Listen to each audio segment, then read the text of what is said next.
Welcome everyone to the celebration of life for Carol Modafarre.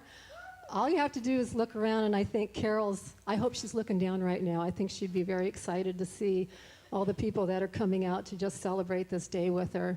And welcome also to the people that are online, especially the family members that are in Michigan and Arizona. Jim Abdo, hi, in Hawaii, and Jenny in England. So wish you could be here, but glad that you're joining us. So the video you just saw is from Table Rock's Summer Kids Camp of 2016. Kids Camp is a week-long event that happens every summer. Over the years, Carol was able to be part of 7 or 8 camps, and it was always a year highlight for her. It combined the two things that she loved the most, kids and music. In 2016, she was given a scripture verse for that year's camp, and she wanted to put it to music. So we put together a rap song, and it was introduced the first night at camp. That's what you just saw. The kids loved it, and through the rest of the week, every time the kids saw Carol, they would start singing, "A, you've got your A, you've got your A." It was all week long, and that was easily the most memorable song that we ever had in the 17 years of camp. Camp wasn't all about music, and as the next clip will show, if you kept a high profile with the kids, you were sometimes in danger. Imagine a whole gaggle of worship hands coming at you. I know! It won't open. I think that's a sign. Emily will get that thing on. Bring it! Oh, gosh! You're not my favorite worship team anymore!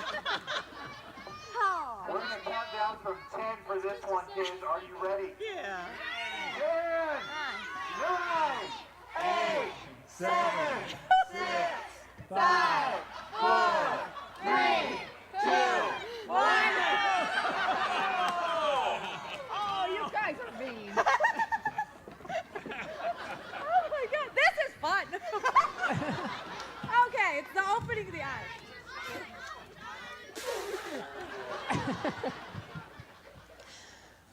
Do you think that epitomizes Carol's personality right there? Yeah. I would now like to introduce you to Linda Roberts, Carol's sister, as she comes up to say a few words. Linda?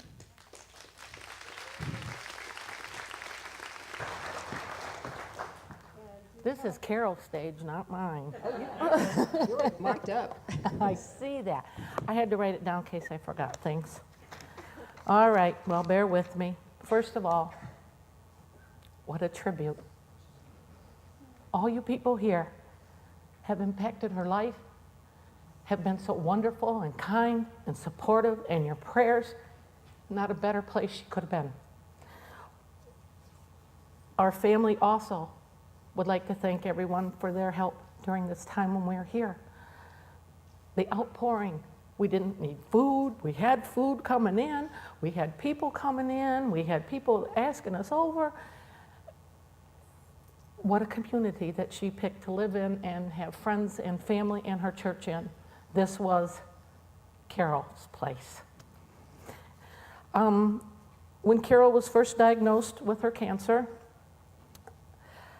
my first reaction was to bring her to Michigan, so being her sissy could take care of her.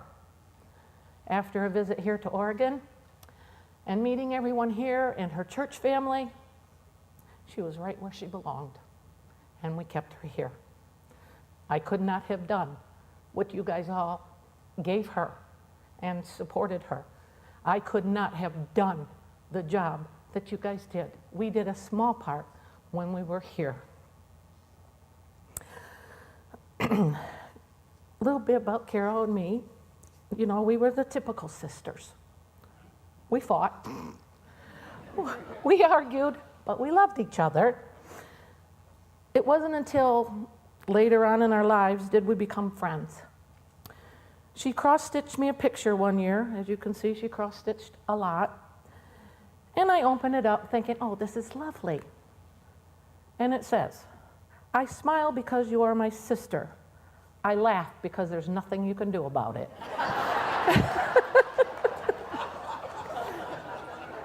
Typical.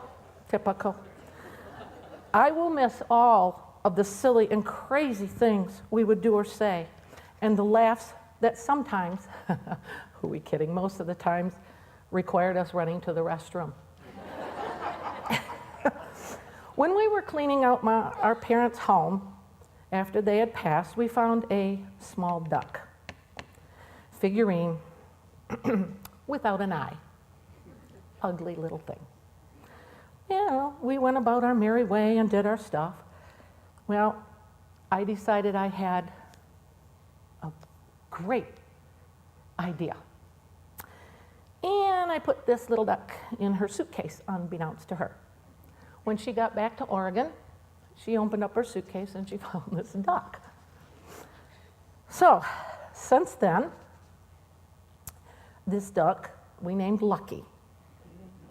He would show up unexpectedly to each of our homes throughout the years.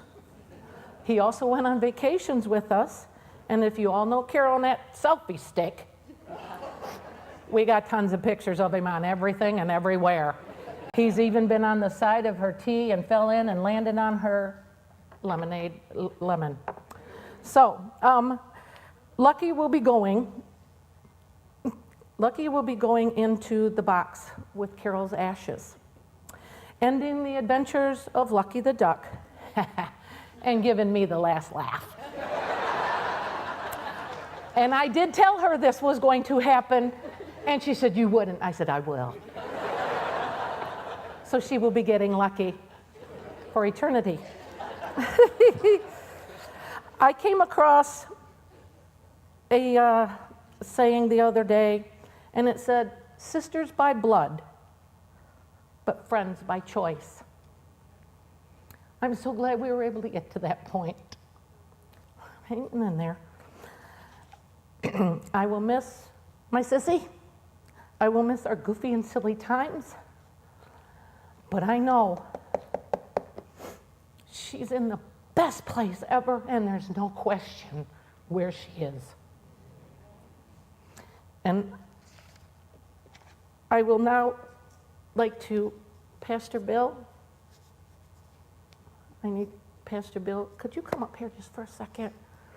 I know it's not a big thing, but Carol cross-stitched a lot. And I came across this one here that Carol cross-stitched. And I was going to take this home. And I thought, no, that's not where it belongs. So Sue and I had a plaque made, and we put it on the bottom, and it says, "To Table Rock Fellowship, in loving memory of Caroline Modafarre." And we would be honored for you to hang this in her church that she loved so very much. Well, I can tell you, I'm going to pull this off, and it's going to my house. Yeah. Thank you so much. Thank you. And thank you again, everyone, for all your support and prayers. She loved each and every one of you. I can't even get over how many friends she had. And thank you for being part of that.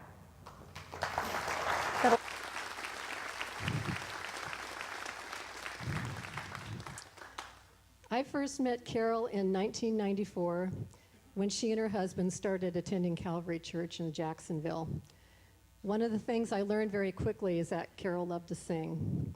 And it wasn't just once in a while. Carol sang all the time. She sang while she was baking. She sang while she was doing housework. Singing was as natural to her as breathing. Through the years, she had several opportunities to sing with different groups, with many performances right here on this stage. During the past year, she had a chance to sing at many of the wineries with Mark Hill. They were part of a group of friends who called themselves the Tribe, who attended most of their performances. Is there anyone here from the Tribe today? Oh, there's quite a few of you, yes. Some of the songs that she became known for were The Rose, with Love From Me to You, the old Beatles tune, and as this next video shows, In the Arms of an Angel. Imagine a whole gaggle of worship hands coming in. In the arms of the angel, fly away from here, from this dark, cold hotel room, and the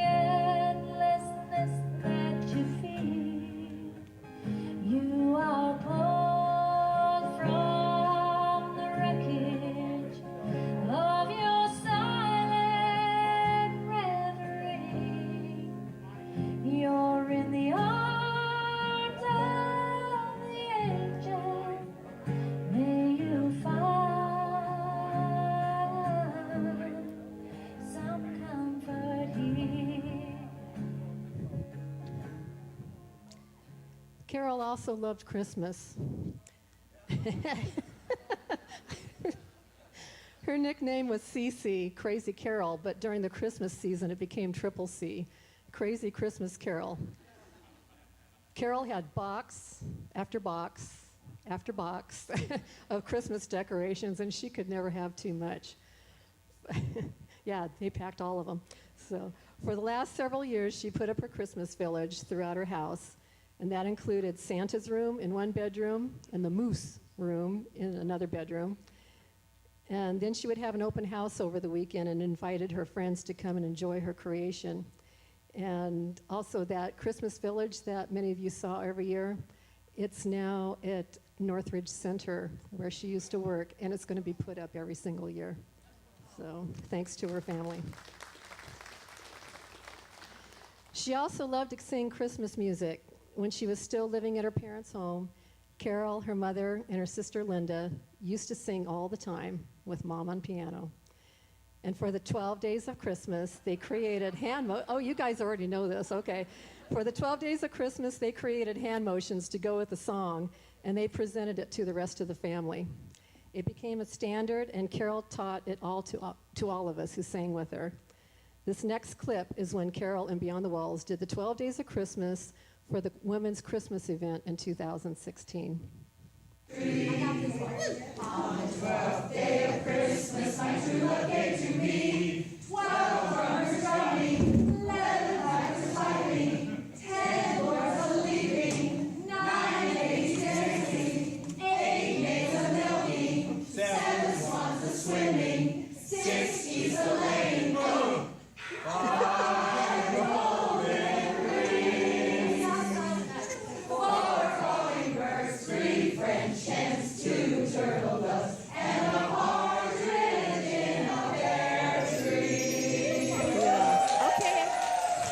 Everyone, you got to do that now. And a partridge in a pear tree. Good job. The next video is a montage of songs that Carol sang at several Christmas events over the year. First song is very important. It happened just 2 months after she had brain surgery in 2005. And she wasn't able to join us for the whole concert, and she didn't know if she would ever be able to sing again. But she came up to sing that one song for us, and she nailed it. It was a huge victory. The second song was from the Christmas service in 2015 when Ron Davis asked Carol to sing the lead on Hallelujah. That song deeply affected a lot of people. The third song was from our Christmas cantata in 2004. It was the first time in several years that she had been asked to do a solo. So may we present Christmas Carol.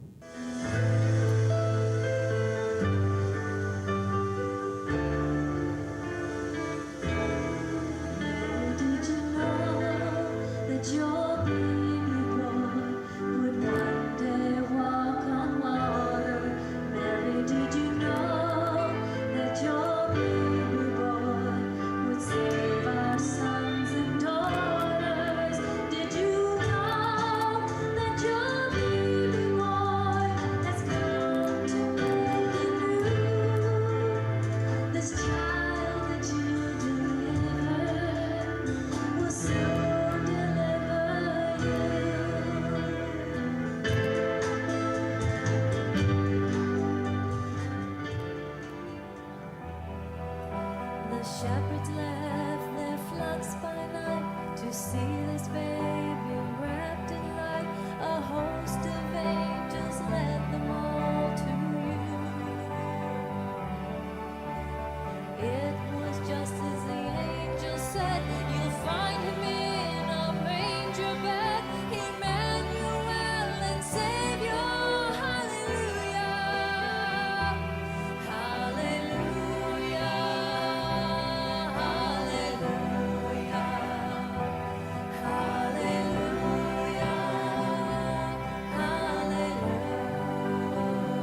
going to miss that voice of an angel. I think you could all agree about that.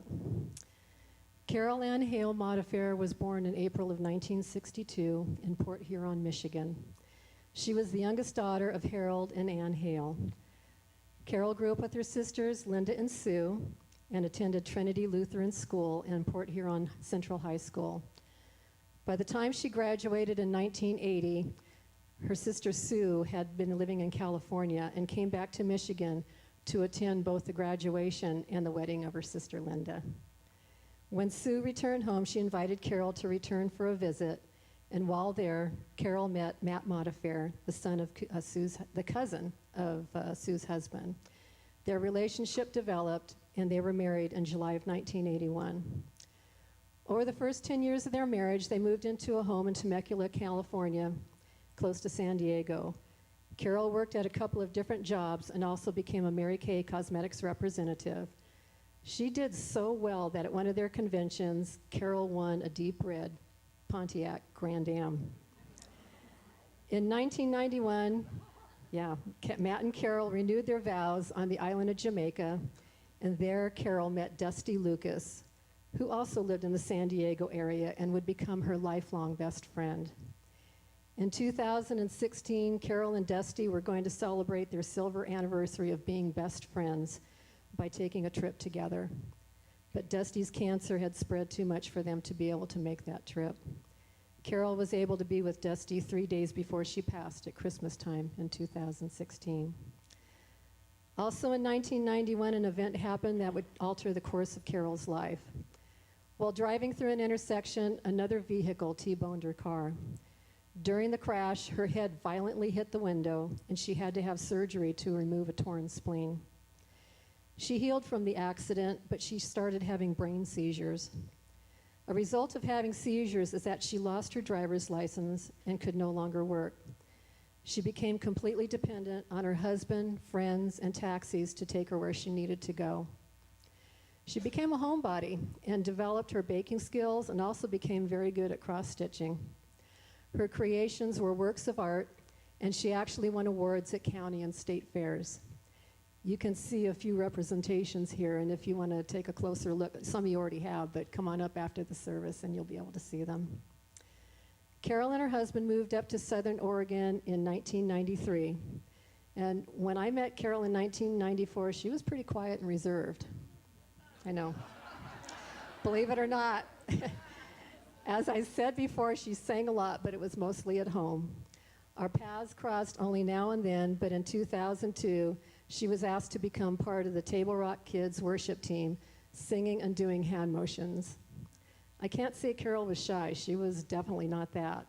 But she was hesitant. It took a while before she could be convinced to sing a song without somebody else singing with her. But her love of kids and singing kicked into gear, and you could see her getting more comfortable week by week. In 2004, she was asked to join the vocal band Beyond the Walls, and that is where she started to soar. We came to hear how beautiful her voice was, and she was asked to sing the lead on several songs. But there was one idiosyncrasy that became known to us. Sometimes during a practice, Carol would have a seizure. Her seizures were not the dramatic grand mal seizures, but were instead the more mild petit mals, meaning that she would just zone out for a minute or two. Fortunately, Carol's body would warn her when a seizure was coming on, and she kept a chair on stage to sit until a seizure had passed. We would sometimes be in the middle of the song and know, oh, Carol's having a seizure. And we would continue on, and she would then stand back up and start singing again. It was just part of who she was. In 2005, 14 years after the accident, Carol's seizures started becoming more intense, and she ended up having 1 or 2 grand mal seizures. Her neurologist told her that as she got older, the seizures would probably get worse, and she had a decision to make. Either do nothing and continue as she was, or go up to OHSU for brain surgery. The stakes were very high. The options were that she would possibly not make it through the surgery, or end up in a vegetative state, or a whole side range of other side effects. And Carol chose to do the surgery, and before she went up north, she asked a group of us to come over for prayer. She gave each of us a cross with an angel to remind us to keep praying. And that cross still hangs in my kitchen window. In October of 2005, Carol went through the surgery, and as she recovered, it was found that the surgery was successful. The seizures stopped. But the mildest of possible side effects, short-term memory loss, would stay with her for the rest of her life. Carol felt it was a good trade-off. Over the next couple of years, she was slowly weaned off the seizure medications. Carol wasted no time to jumpstart her life again. There was one project our band was working on that Carol could not join in, but she knew where we were rehearsing one night, and she came through the door waving something and said, "I got it, I got it." It was her brand new driver's license after 14 years, and she had chosen to first drive over to see her band family. Then soon after, Carol announced, "I have a job." She was going to be a monitor on a special needs bus, school bus, and it was the perfect job for her. She just had a natural knack of working with the kids and bringing joy to their lives. The most memorable child was McKenna, who had cerebral palsy, was blind, and was wheelchair bound. She couldn't speak except in guttural sounds, but there was a breakthrough as Carol taught her the song, "Jesus Loves Me," and gave her hand motions that she could feel Carol do with her. And McKenna tried to emulate that. Also, while working at the bus yard, Carol got involved with the in-house fundraising for Children's Miracle Network. By selling baked goods that she and others made, she raised quite a bit of money for that organization. Carol continued to sing with the kids' worship team and Beyond the Walls, and would eventually start leading her own teams in 2014. And the way we explain it is that we felt like we were seeing a rosebud that was just opening into a full bloom right before our eyes, or a chrysalis that was emerging into a beautiful butterfly. We saw that over the years. And she pushed herself, like the time when she drove by herself to kids camp for the first time. That was huge. Or when she drove alone to Portland to pick up her sister at the airport. She was really nervous about it, but she did it. And in 2011, Carol and her husband divorced, and soon after, she bought her own home close to Phoenix. She would move on with her job at the bus company and worked at Northridge Senior Center. She also started helping older folks in their homes, kids and seniors. Carol loved them all and had a great desire to help them. Also, while at Northridge, she became the representative in the Chamber of Commerce greeters group. Are there greeters people here? So, hey. And in the term of 2016 to 2017, she became the co-host of Greeters. At the end of this January, a group of us will be attending the Greeters meeting to be present, as Carol is named Honorary Lifetime Greeter. On September 1st, 2017, I was at work and saw that Carol was trying to call me on my cell phone. I texted her back. I was working, would call her later. Her response was, "Marianne, I really need you to call me. It's not good." 2 months earlier in July, we were at kids camp, and she complained of a pain in her side that did not go away. She thought she had strained a muscle in a workout, but after camp, she went to the doctor, went through testing.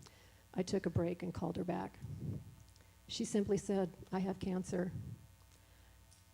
Life changer. I told Carol I would walk with her. An oncologist was chosen, and we went together to that first appointment. The doctor said, "You have metastatic colon cancer." In other words, cancer of the colon that had spread to her liver. Surgery was never an option. The best course of treatment would be 12 rounds of chemo every 2 weeks, a full half year. But even with that, she was told that it was terminal, and the average survival time was 1 to 2 years.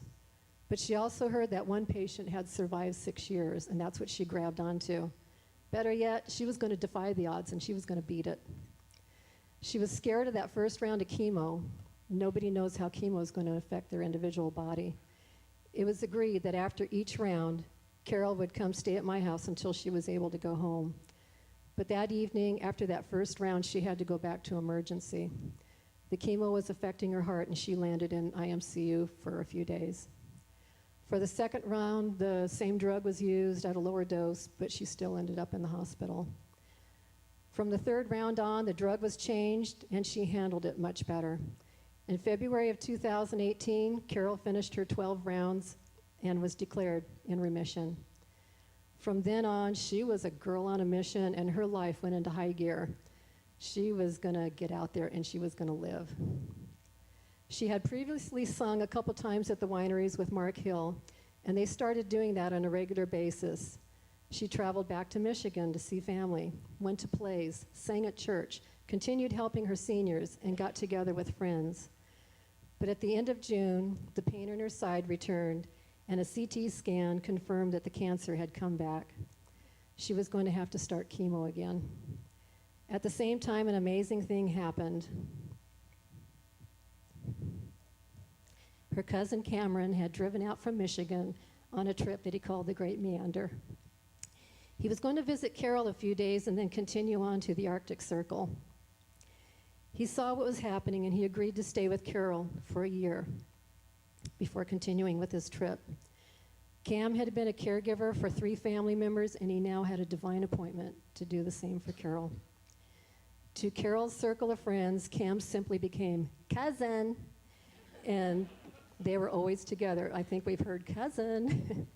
For the next few months, there was a lot of fun in the midst of the chemo, but with each doctor visit, we heard that the tumor markers, the numbers were increasing. Carol, Cam, Mark, and I trekked up to Providence, Portland to see if there were any other options. And while there, based on Carol's last name of Modafarre, we became the Mod Squad. There were really no other viable options, and reality was making itself known to us. Carol would make one more trip to Michigan. She wasn't feeling well, and after her return home, she went into the hospital with a major infection. Carol would stay in the hospital until Christmas Eve when she went home on hospice. Her sisters, Linda and Sue, arrived over the next 2 days, and during the morning of January 8th, Linda, Sue, and Cam were with Carol at home when she stepped out of this life and stepped into heaven and into the arms of her beloved Jesus. As you will see in the following slide presentation, Carol was surrounded by so many friends who all came along beside her, provided for her, and walked with her on her final journey. May we present Carol Hale Modafarre. Worship our Lord. If you're able, stand with us. Let's just praise Him. Who breaks the power of sin and darkness, whose love is mighty and so much stronger, the King of glory, the King above all kings, who shakes the whole earth with holy thunder, who leaves us breathless in awe and wonder, the King of glory, the King above all kings. This is amazing grace. This is unfailing love. That you would take my place. That you would bear my cross. You laid down your life. That I would be set free. Oh, Jesus, I sing for all that you've done for me.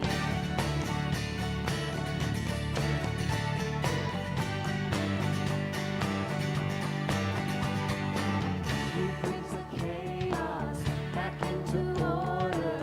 Who makes the orphan a son and daughter? The King of glory, the King of glory, who rules the nations with truth and justice, shines like the sun in all of his brilliance. The King of glory, the King above all kings. This is amazing grace. This is unfailing love. That you would take my place. That you would bear my cross.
overshadow every other love, other love. One love to break the darkness, one love to overcome, overcome.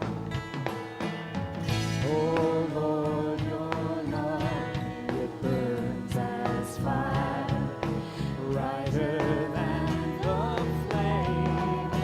Surely as the air I breathe, surely as your words alive in me, I'm held in grace. Remind me, surely as the stars above me, life eternal waiting for me, and I owe it to this love.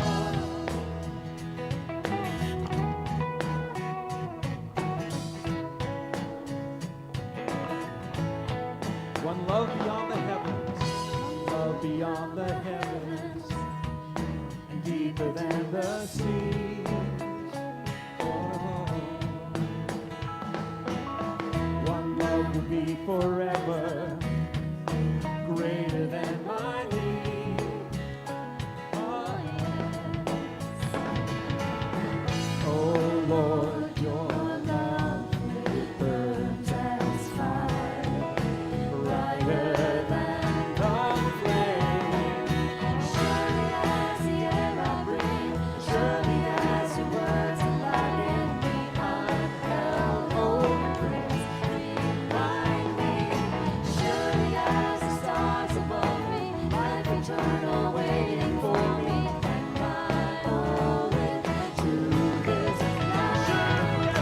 Surely as the air I breathe, surely as your words alive in me, I'm held in grace. Remind me, surely as the stars above, life eternal waiting for me, and I owe it to this love.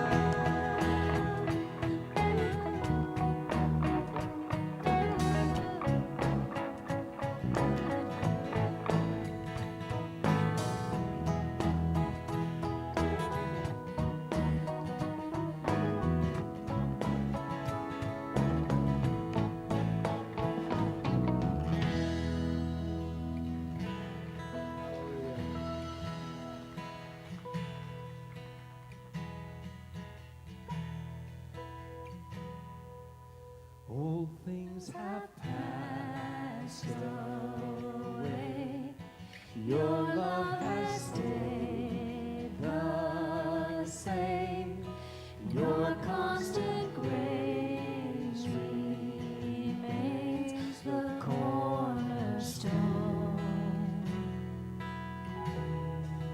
Flames that we thought were dead are breathing in life again. You cause your sun to shine on darkest night. For all that you've done, we will pour out our love. This will be our anthem song. Jesus, we love you. Oh, how we love you. You are the one our hearts adore. The hopeless have found hope.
song.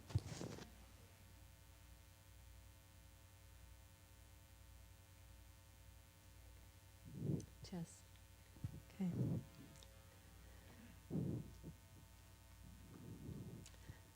Last July, Carol was scheduled to lead the worship team here at Table Rock. She had just found out that the cancer was no longer in remission, and I asked the sound crew to please videotape that worship service. I didn't know if it was going to be the last time that Carol's team would lead. It turned out to be the second last time. There was one song that she felt very strongly about, King of My Heart. It was Carol's anthem song during her cancer journey, and she definitely wanted to include it in the song list. But she worried that she wouldn't be able to get through the song without breaking down. I told her not to worry, that the rest of the team would back her up. She really needed to include that song. After the weekend's 3 services, Carol turned to me and said, "I did it." She didn't break down until afterwards. As a team, we knew what was going on, and it had a great impact on us. And we found out later it also had a huge impact on many others too. Carol would love it if you joined in while she sings, King of My Heart. Let the king of my heart be the wind inside my sail, the anchor in my way. Oh, he is my song. Let the king of my heart be the fire inside my days, the echo of my days. Oh, he is my song. 'Cause you are good, good. Oh, you are good, good. Oh, you are good, good. Oh,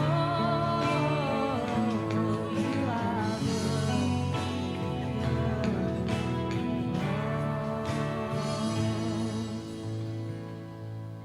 You're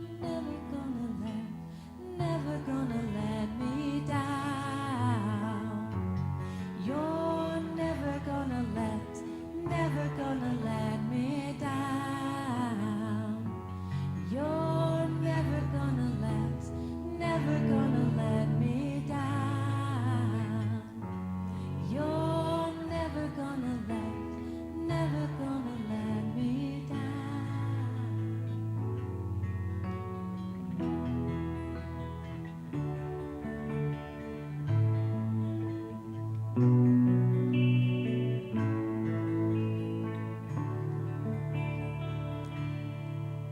And when the night is holding on to me, God is holding on. Yes, when the night is holding on to me, God is holding on.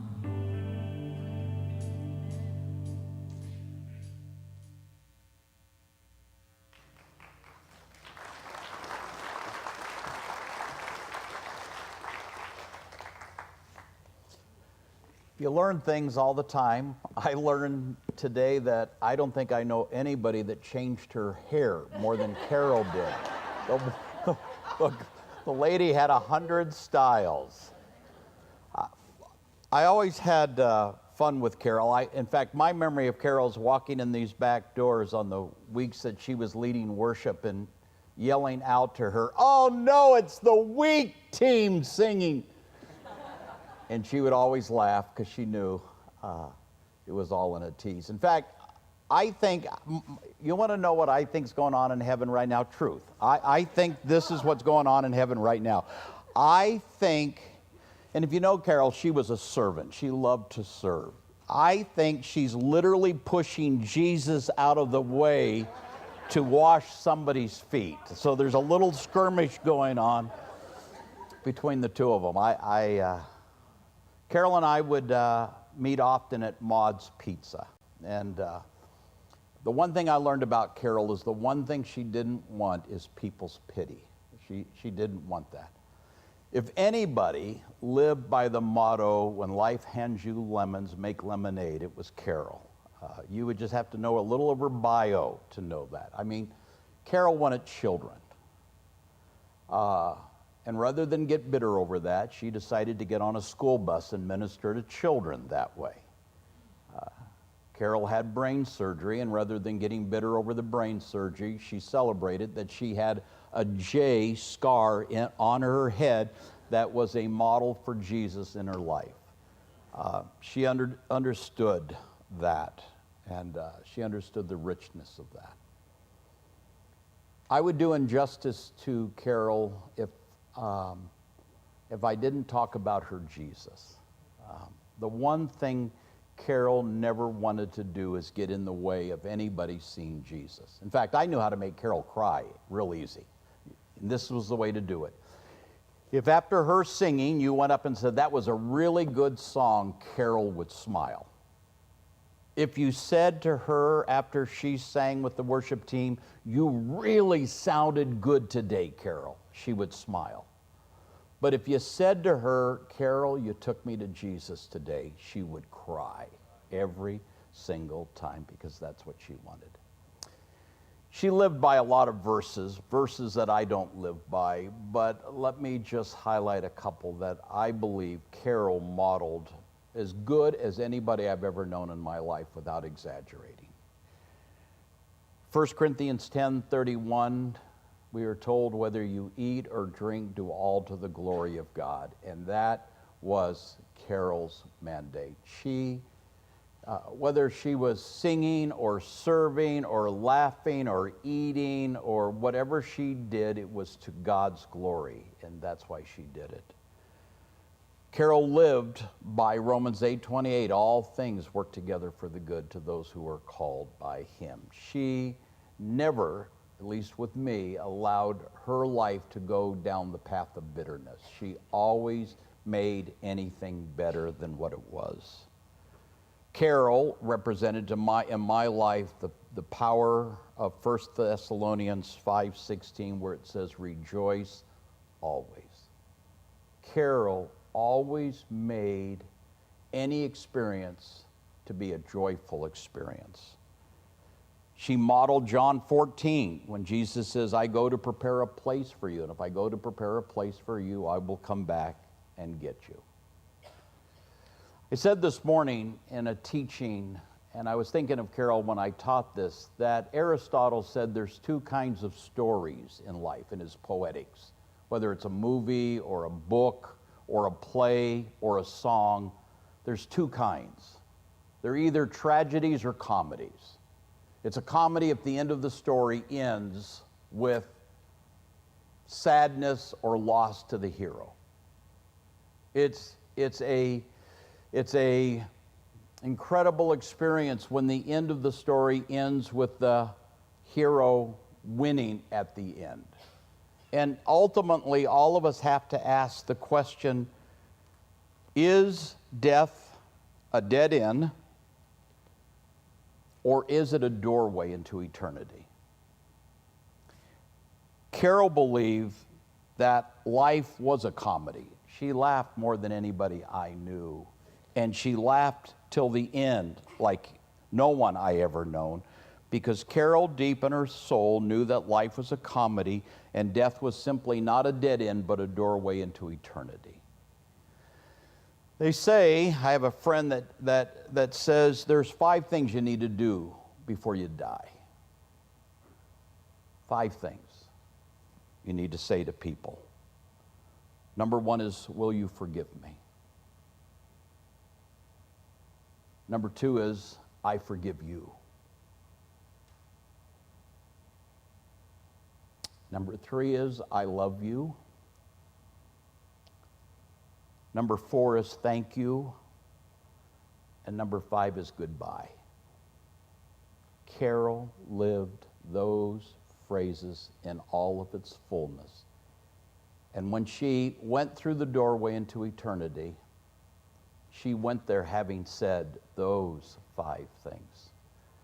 And so Carol to me is a person who lived out her faith journey in a way that I wish or hope I will someday. Because she saw at the core of her life someone who wanted to sing worship unto her Savior and to serve others in the name of her Savior.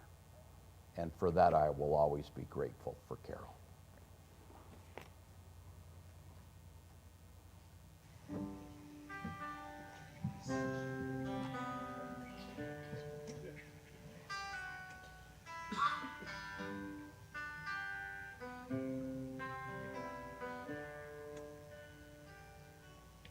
Who taught the sun where to stand in the morning? Who told the ocean you can only come this far? And who showed the moon where to hide till evening? Whose words alone can catch a falling star? Well, I know my Redeemer lives. I know my Redeemer lives.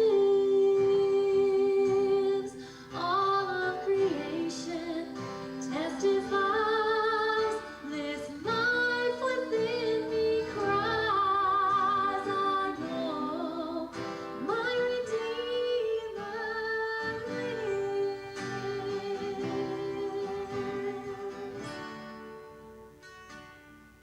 The very same God that spins things in orbits, He runs to the weary, the worn, and the weak, and the same gentle hands that hold me when I'm broken. They conquer death to bring me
It is evident today that with this size of a crowd that there's a reason why you're here, and that is because Carol lived life well and to the full, and as Bill said, that J on her head was also tattooed on her heart because he impacted her and she gave everything to him. And you saw that with how she would minister up at kids camp, how she was up at family camp or where she worked, or I can see her on that bus ministering to that little girl, if you knew Carol, and it was a Jesus moment, and that's what she loved.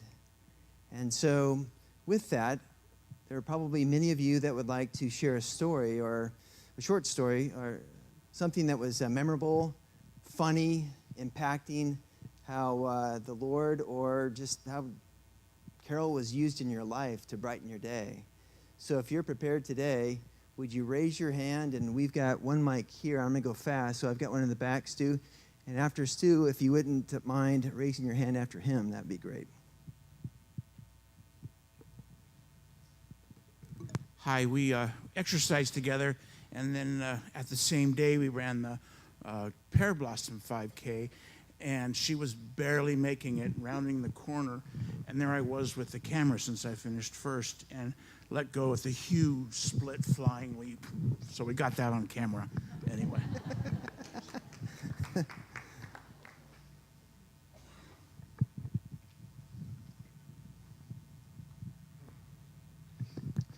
As most of you know, I play the guitar and I feel real comfortable speaking and singing with the guitar, but standing up I really struggle. But anyway, when Carol first started singing with me, I chose some songs, a couple duets that I thought that we would do real well together. And John Denver, some Beatles songs. And then I picked a couple other songs that I thought that she could sing very well. And one of those was I Will Always Love You by Dolly Parton. And later, it was recorded, now I'm drawing a blank. And I also did The Rose. And I wanted to pick these really pretty songs that I knew that she could excel in. And you saw one of the songs in the video. So I asked Carol one day when she was over and we were going over some songs, I said, Carol, is there any song that you would like to do? And of course, she didn't hesitate. Jeremiah was a bullfrog. And I dropped my head and I went, really? So of course, I brought that song into the set, and then we used it from there on out. And that was the song that she always wanted to play. We couldn't get to a set without her wanting to play that song. A couple months later, around my birthday, they had a concert at the Britt Gardens. And it was a Happy Together tour. It was the association and Three Dog Night and a couple other groups that played there. And it wasn't the whole group, they just had certain members. And they all got up and they did, their hit songs. And as the evening progressed, we came down to the end of the concert, and they brought everybody up who was performing that night, and the Three Dog Night got up there, and guess what song they did? Jeremiah Was a Bullfrog. So to set the record straight, the song is Joy to the World. So of course, Carol just jumped right up as soon as she heard that, and she was standing, singing, loving the whole evening, and then everybody else in the whole Brit got up and were singing that song. So it turned out to be just a wonderful, wonderful evening. So I will never get through the rest of my life whenever I hear that song, Jeremiah Was a Bullfrog, without thinking about Carol. Thank you.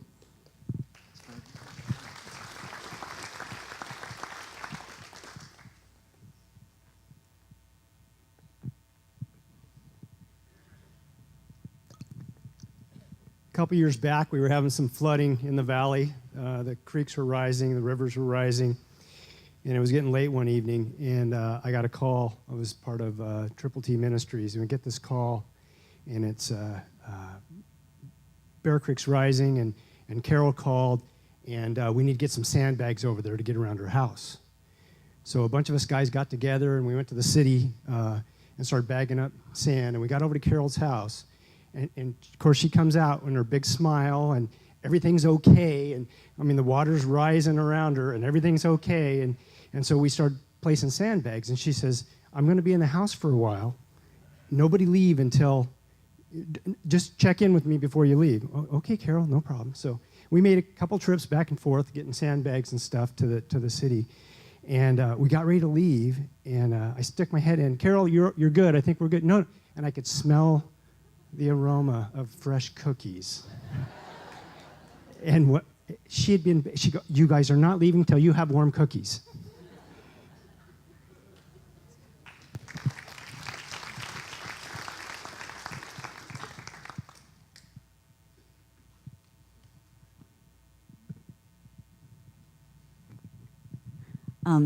Some of us will remember this quite well. Carol had a game called Talk Out.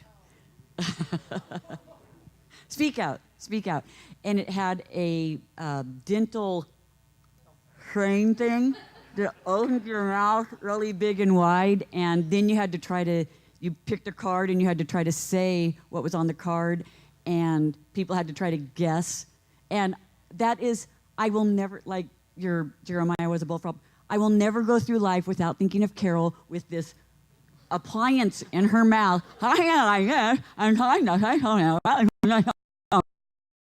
It's hilarious. I wish we had videotaped it. Did we? Okay, there's a videotape. It was ever.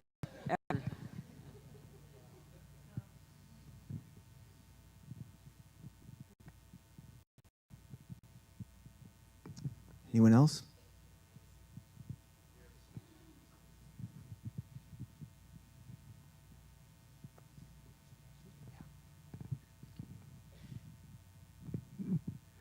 For a while, I drove school bus, and I drove special ed. And the school that we went to had the same special ed bus that Carol was on. And Carol and I and Lisa would take a walk, and we got very well acquainted. Once we had gotten very well acquainted, my wife died, and after a while, I told my children and Carol and Lisa that I was going to look for another partner. Carol's response was that I couldn't choose somebody else that she didn't approve of. And so we made a date to meet them at a restaurant for breakfast one morning. And here's the rest of the story. I took this on as a challenge like it was a job interview. I never went for a job interview I didn't get. So I took my criminal background check, and I took my resume, and Lisa and Carol were on one side of the table, and Daryl and I were on the other, and I just slid the paperwork over, very professional. And after that was done, Carol decided that maybe Daddy wasn't good enough for Mommy.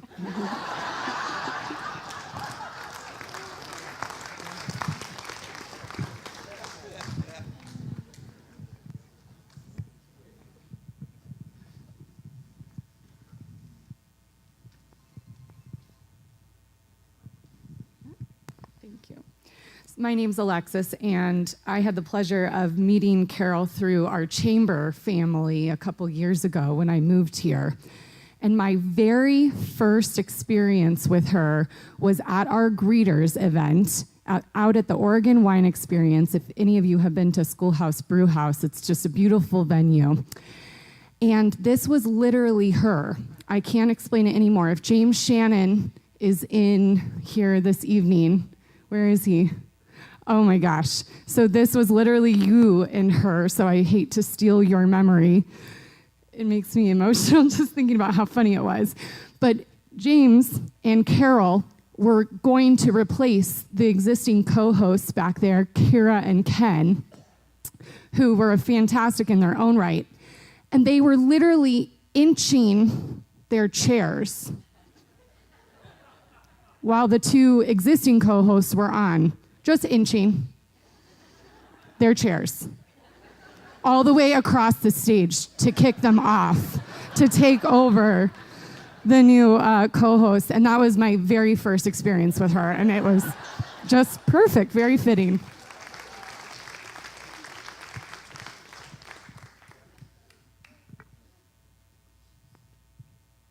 Raise it high.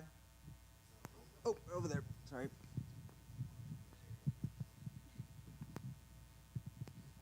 All right, so another Dad and Carol story. My first experience with Carol was definitely in greeters as well, and when my dad and Carol were replacing Ken and Kira, my dad wanted to make it a vote, and so he made this big green foam finger, vote for Carol and James, and had me and my sister go into the greeters and cry. Vote for Carol and James, and we would appreciate it so much. And from that day on, she adopted us. And she became our greeter's mom, and that's how we've always remembered her as. Thank you.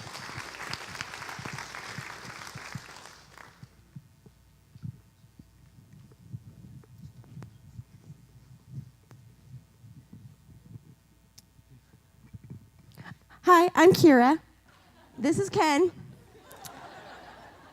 We got the opportunity to pick James and Carol as the co-hosts that would follow us.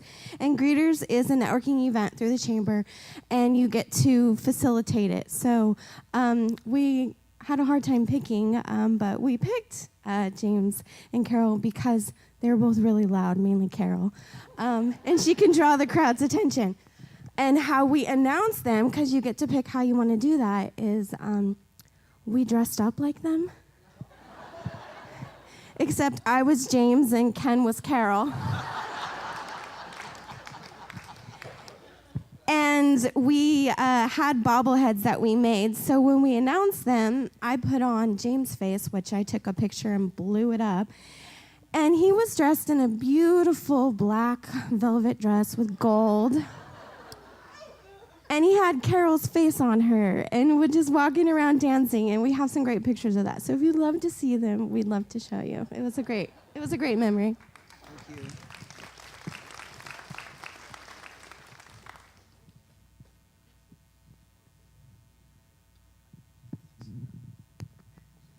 So Carol and I go way back in the 90s, and I met her at Bunko.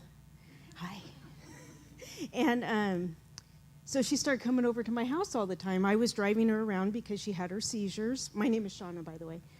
And my son was home, and he goes, that night he goes to my husband and goes, "Dad, have you met Mom's friend Carol? She's crazy." And from then on, she was dubbed Crazy Carol. And this is my son Josiah, who named her that. Thank you.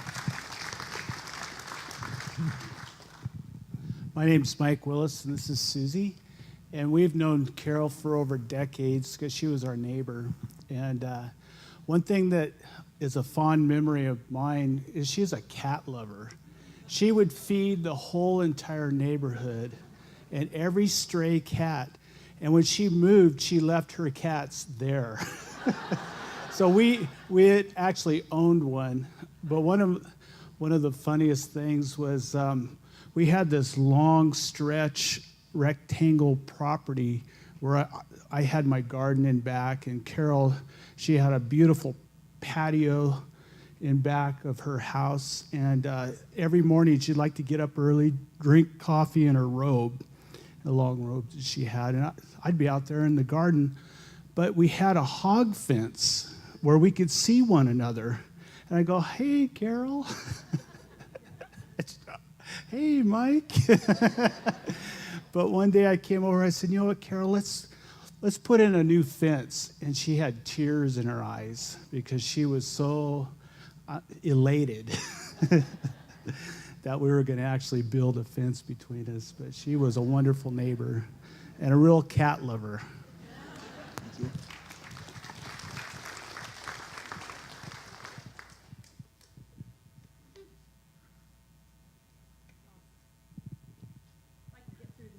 Cheers. My name's Rhonda, and I have known Carol for, about 4 or 5 years, and through the greeters, through the tribe, through Northridge, through healthcare, through just life, through Jesus. And I lost my job, and it gave me the opportunity to get to know Carol more. Sometimes you wonder, why does this happen? Why, Jesus, why? And Carol never asked why. Why was I dealt with this? And everybody else is saying these wonderful, funny stories. And I have a lot of those. But more importantly, for me personally, was how much she touched my life. And I know she touched, obviously, everybody else's. Look how many people are here. But she said to me, she said, Rhonda, I took her to coffee one morning when I lost my job. And it gave me that opportunity to spend time with her. Take hold of those moments that you get when things are negative and make the best of them. I learned that from her. So I took her to coffee, and she sat down with me, and I got to know her in a way that I never had the opportunity before. And she said to me, Rhonda, I don't look at this as a negative thing. I look at it as a gift. I have been given a gift, and it's a gift to touch lives. I'm using this as a gift. And she went out touching lives and touching our lives, and we will all continue to touch other lives through her story. And I love this woman. I don't think I will ever in my lifetime know another person who held on to a faith and walked the talk. I mean, she was amazing, is amazing, and will continue to be amazing.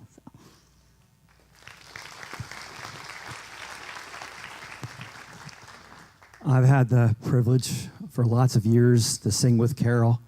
And last year I had my 50th birthday party. And I kind of stepped away from church for a few years and stopped singing it on the worship team. And Carol showed up at my party last year. And I was just so happy that she showed up because she was the last one, to be there. And I was just talking to her, and the Lord's just been tugging on my heart. John, you've served for so many years, and you've sang and with me, and she just told me, John, listen to your heart, listen what the Lord's telling you.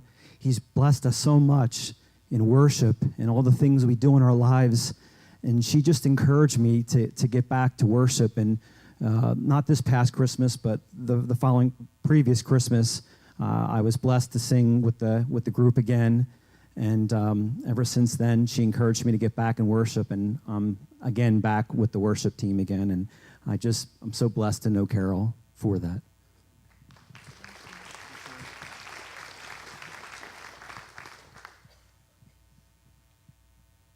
Kim. Hi, I'm a cousin.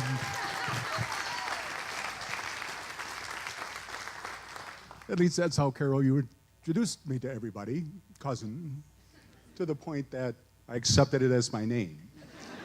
And I started introducing myself to everybody as cousin. I want to kind of address words to the fellowship, because I got to know a few of you, and those who did get to know me know that I'm not a Christian, that I'm an agnostic, or as one of your pastors said to me in a conversation, I'm a seeker. In a different conversation with another one of your pastors, I mentioned that for me, a church is community. When I see a church, I see a community of people that are trying to help each other. And I just want to say that this is one of the nicest churches and communities I've ever run into. Okay? I had a lot of people ask me, because I came here often with Carol every Sunday, and sometimes it was Saturday and Sunday if she's on worship. And, people would ask me if I didn't feel uncomfortable being a non-Christian here. And I can't say as I had a bad experience here ever. You're a wonderful group of people. But I did have one problem with being a non-Christian, and that was this definition of angel, because Carol kept calling me her angel. And then she would try to correct my behavior. I just don't get it. Thanks, everybody.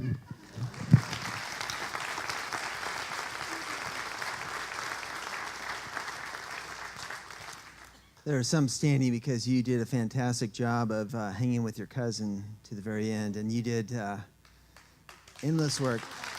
Yeah, that was good.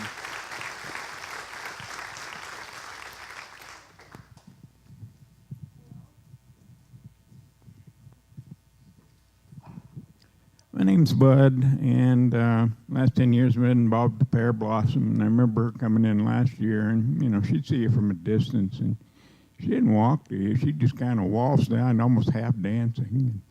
Be a grin all the way across her face, and she'd come up and just give you the biggest hug in the world. And for those of us in the chamber there, she'd come in every week, and she'd kind of give us a reading on just how things were, and she was always, always positive. And I think the last couple times she came in, we could all see it was coming. We knew it was coming, but she just wasn't the type of person looking around looking for any pity on anybody. She was just out there just being as positive as anybody ever met. Laugh as you get through life. You ain't getting out of here alive anyway, so.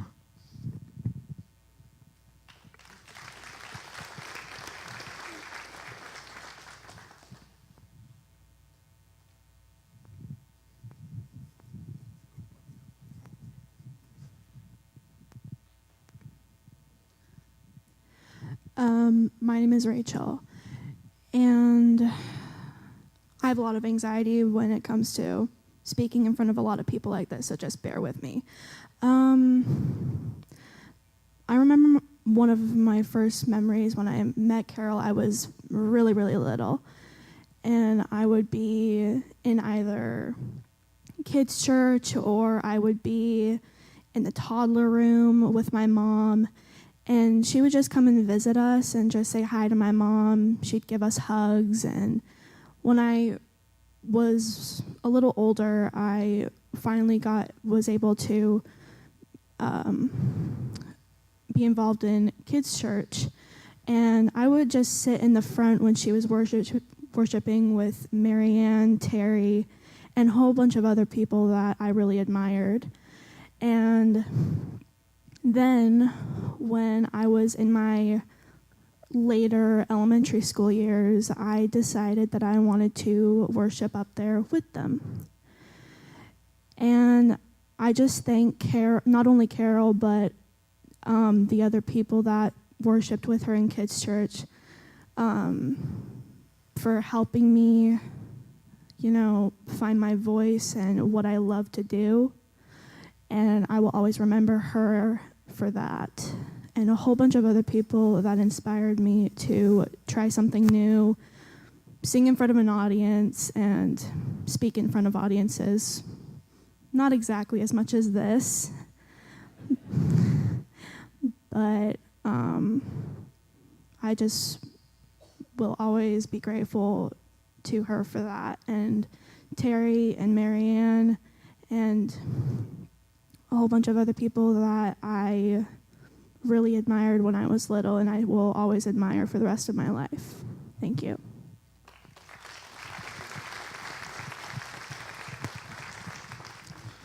Not only was Carol my friend, she was also one of my clients with my insurance agency, and a lot of times she would just stop in and we'd have coffee and visit, sometimes for hours, just sharing our lives together. And I am going to miss telling blonde jokes about her. And I will miss hearing bald jokes that she tells about me.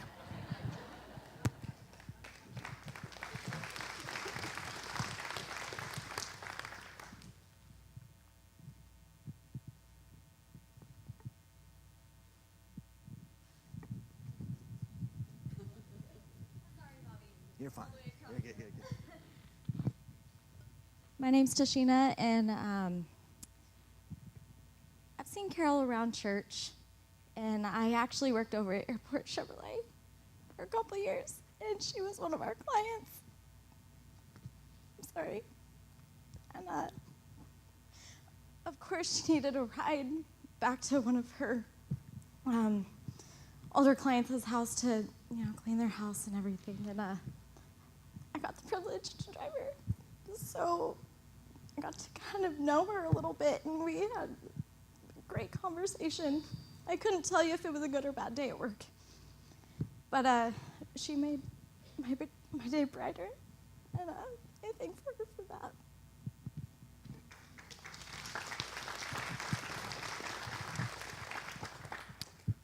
My name is Maseo, and I met Carol many, many years ago when I got out of the military, and I found her at this church that I went to, and I was raising my daughter by myself, and she kept encouraging me every week to bring my daughter back to church and just encourage me as a father. And so not 1 year has went by that Carol has messaged me, talked to me, prayed with me, and shared with me and encouraged me as a young single father to raise my child. And it just meant so much to me. Right before she passed, we, as a chamber group, there's a picture up front in the front of the room up there that has a beautiful message with everybody that's contributed from the chamber that signed a beautiful message around that gift. And one of the last memories I have of Carol is it took me about a week to find out what to put in that picture frame, the message in there. And I was there with Dan Mish when I went to go take it to her, and the last words that I remember her looking at it and saying, "Oh my God, I love it, it's beautiful, thank you." And that just really meant a lot to me, to just remember her, to teach me, to show me as a person how to love people and just share the faith with people, that Carol truly was a light at the end of the tunnel, and she is our angel. And so if you guys have a chance, take a look at that picture and realize that that picture meant a lot to us. And the last words that she said was that she loved it, and that really meant a lot to me. So thanks, Carol, for making me a better person and connecting all of us through greeters and chamber and showing us that we're all one family.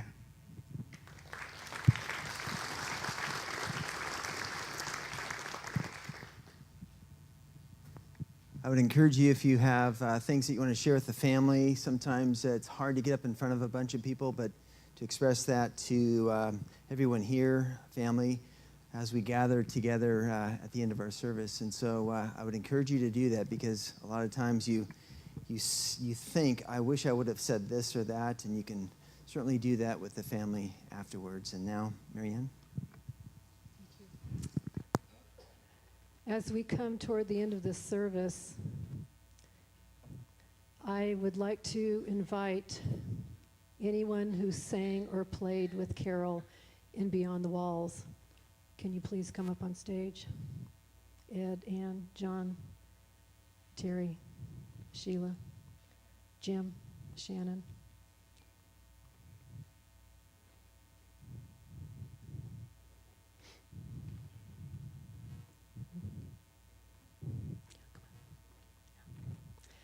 And now, if there's anyone who played or sang with Carol in Kids Church, I'd like to invite you to come up on stage.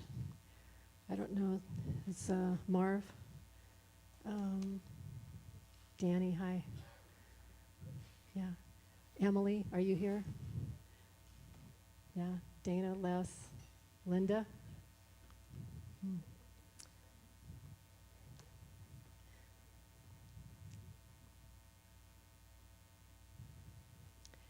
And now, if there's anyone else that sang or played with Carol on the worship team and the adults, I'd like you to come up on stage. Michael, Sue, Lori. A lot of us sang with her in a lot of different places, so a lot of these people are Vicky, yes. And if there's anyone who sang or played with Carol in any other venue, I would like you to come up here on stage. I don't know all of you, but please feel free to come up. Shauna. Okay. And for those of you who are able to, I would like to ask all of you to stand now. And I would like you to all just sing along as Carol leads us in worship one last time.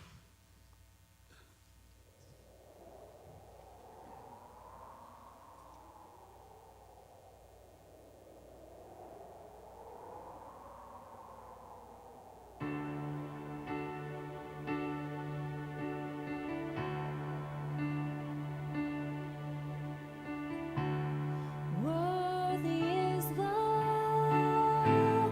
Lamb who was slain.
You are my everything, and I will adore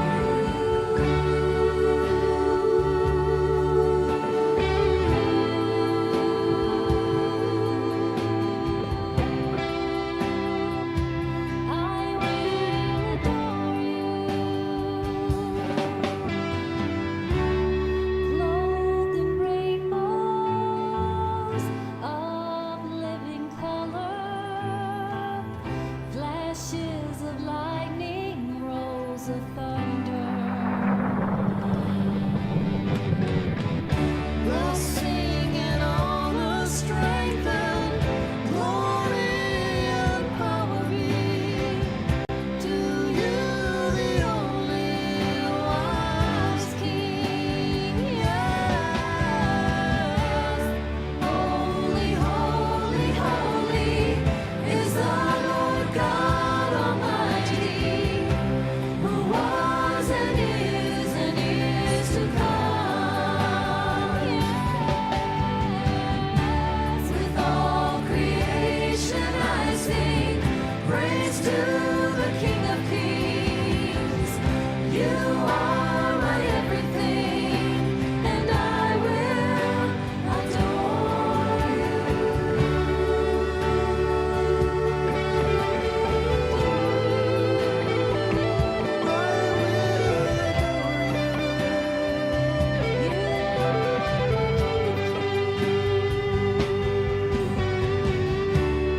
Filled with wonder, awestruck wonder,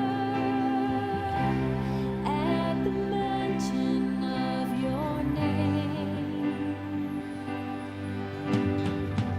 Jesus, your name is power, breath and living water, such a marvelous mystery. Yes, holy, holy, holy is the Lord God Almighty, who was and is to come. Yes, He will. With all creation I sing praise to the King of Kings. You are my everything, and I will adore you. Holy, holy, holy is the Lord God Almighty, who was and is to come. With all creation I sing praise to the King of Kings. You are my everything, and I will adore you. Holy, holy, holy is the Lord God Almighty, who was and is to come. With all creation I sing praise to the King of Kings. You are my everything, and I will adore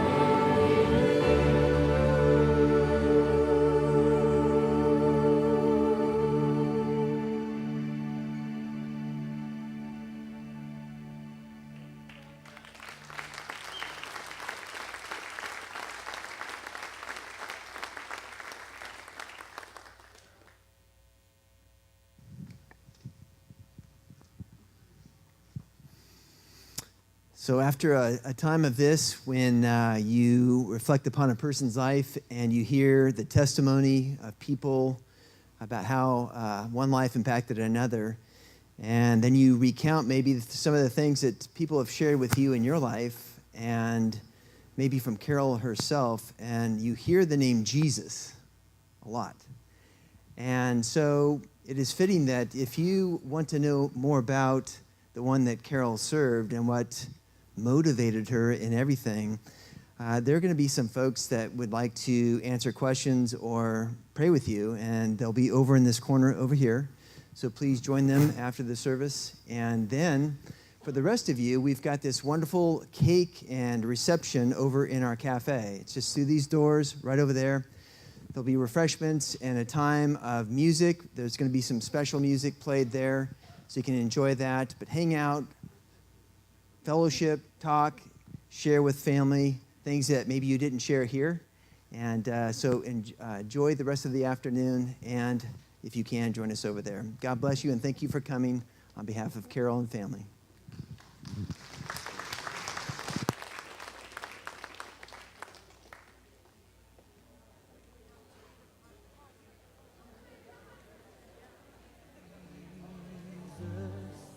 I love thee, and I know thou art mine. For thee all the follies of sin I resign. My gracious